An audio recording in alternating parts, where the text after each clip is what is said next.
жарқын қабағы, көрпесін салып анам қарсы алады. Амандас балам онақтарға, сәлем бер қолдарына. Су құй деп мені еске салады. Су құюдың жөн жосығын біліп жүр, оң жақтан келсілгені қақайлып жүр. Басағадан төрге арай бастауды, әдебін атам құлағыма құйып жүр.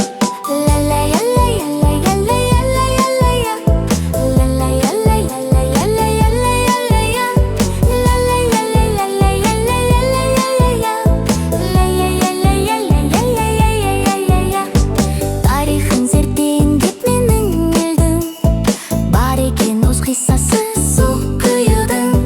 Батасын алу келген құтты онақтың, әдемі бастау екен әр жиынның. Дәуіттей пайғамбардың жалғыз ұлы, келеді өсіп Сүлеймен биік тұғыры.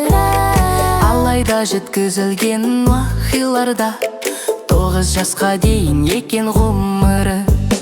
Таусылмайтын қонағы бұл бұтты мекен, ағылып қауым жан-жақтан келеді екен. Сарай алдын торуылдап бала Сүлеймен, құманымен бәріне су құйып жүреді екен. Әр қонақ батасын оған берген дейді, жарым ырыс жақсы сөз артынан ерген дейді. Жұртына қызмет қылып, алғыс алып, өз тағдырын осылайша жеңген дейді.